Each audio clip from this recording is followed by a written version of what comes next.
Bonjour Timothée, Bonjour, ça va? on est à l'INSEP. Tu es ici en préparation des Jeux Olympiques, donc ça approche. Dans quel état d'esprit tu te trouves? Est-ce que tu es excité ou alors tu es complètement stressé? Non, totalement excité.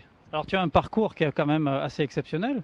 Tu as été champion d'Europe sur 200, 400 mètres en 2014. Et aux Jeux Olympiques, tu vas présenter plusieurs distances. Le 100 et le 400, on aurait bien voulu faire le 200, mais le programme ne nous le permet pas. Il y a plusieurs types de handicap, puisqu'il peut y avoir des gens qui font du 200 ou du 400 en fauteuil. Donc toi, ton handicap, tu es non-voyant ou malvoyant? Un non-voyant total. Non-voyant total. Je cours avec un guide, et au niveau international, chacun court dans sa catégorie. Alors, toute la difficulté, c'est de trouver le bon guide. En fait, il faut qu'il y ait quelqu'un qui ait ton niveau, ce qui est déjà, même chez les valides, un très très bon niveau. Comment tu les trouves? Est-ce qu'il faut qu'il y ait une affinité qui s'entraîne tout au long de l'année avec toi?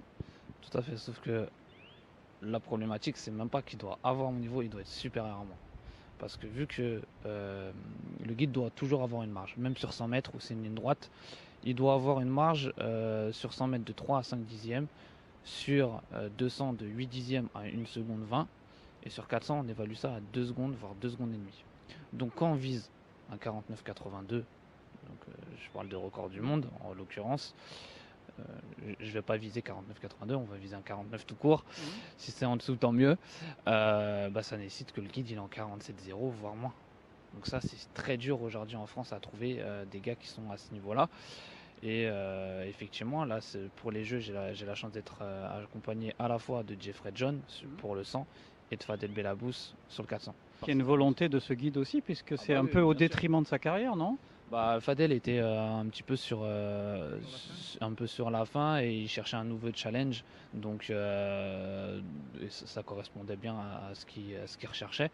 Après, il y a eu une conversation effectivement où il voulait savoir quel était mon état d'esprit, mes objectifs, etc. Et ça a matché. Alors, tu as un surnom, c'est le Guépard Blanc. Exactement. Alors, tu peux nous dire d'où ça vient? Ça vient des championnats du monde de 2013, entre la demi et la finale du 400. En fait, c'est Artemon qui m'a dit écoute, t'es pas assez costaud pour être un lion, demain tu seras un guépard blanc. Ta vie, comment elle est rythmée? Tu fais ça à plein temps? Aujourd'hui, elle est rythmée surtout par les entraînements, j'ai envie de te dire.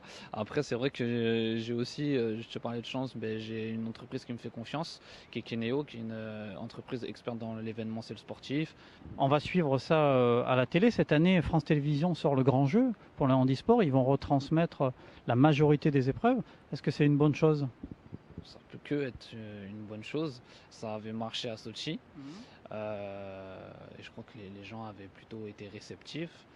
Mais c'est vrai que depuis Londres déjà, les médias commencent à prendre leurs responsabilités. Maintenant, on ne peut pas continuer indéfiniment à tirer sur les médias à boulet rouge.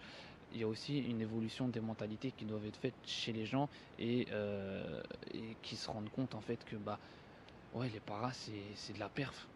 Fais-nous rêver, merci beaucoup. Merci à toi.